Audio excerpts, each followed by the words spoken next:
1970 का दशक आदिवासियों के हित में आवाज उठाने और सूदखोरों के खिलाफ आंदोलन चलाने वाला एक शख्स महाजनों के निशाने पर था। एक दिन बाइक पर सवार बराकर नदी के पास से गुजरते हुए करीब 20-30 गुंडों ने उसका पीछा करना शुरू किया। बारिश का सीजन था, नदी उफान पर थी। उसने गुंडों से बचने के लिए नदी में बाइक सहित छलांग लगा दी। महाजनों को लगा कि नदी में उफान है, वो डूबकर मर गया होगा और वो वापस चले गए। लेकिन थोड़ी ही देर बाद वो शख्स नदी के दूसरे छोर से तैरता हुआ बाहर निकला। लोग हैरान थे कि नदी के उफान से वो जिंदा कैसे बचा। लोगों ने इसे दैवीय चमत्कार माना और उन्हें नया नाम दिया, दिशोम गुरु, यानी देश का गुरु। मैं बात कर रही हूँ झारखंड आंदोलन के प्रमुख और राज्य के पहले मुख्यमंत्री शिबू सोरेन की।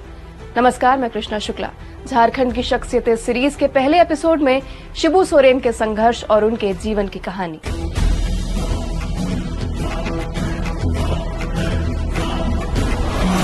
11 जनवरी 1944 को तत्कालीन बिहार के हजारीबाग जिले के गोला प्रखंड में शिबू सोरेन का जन्म हुआ। शिबू के पिता गांधीवादी टीचर थे, जिन्होंने महाजनों के खिलाफ मोर्चा खोल रखा था। इसी के चलते महाजनों ने 27 नवंबर 1957 को उनकी हत्या कर दी।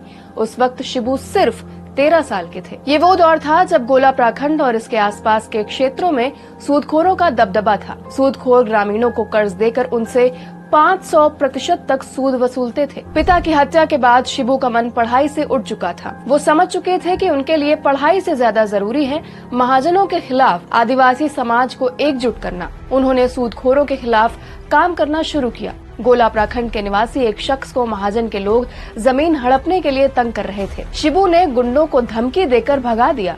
वो गुंडे दोबारा फिर कभी उस शख्स को परेशान करने नहीं आए।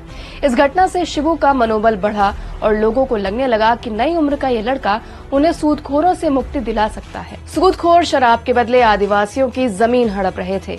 शिबू ने तय किया कि वो शराब बंदी कराएंगे।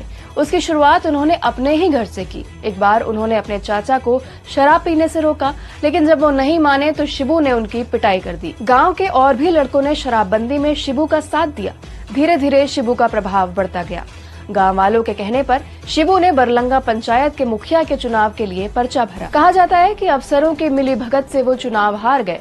इसके बाद आदिवासियों को न्याय दिलाने के लिए शिबू सोरेन ने धान काटो अभियान की शुरुआत की। दरअसल आदिवासी किसान महाजनों की वजह से अपने ही खेतों में मजदूर की तरह काम कर रहे थे, जिस वजह से शिबू ने लोगों से कहा, तीर धनुष उठाओ और जबरन धान काटो। जिस खेत का धान काटना होता उसके पूरा वीडियो देखने के लिए डाउनलोड करें दैनिक भास्कर ऐप।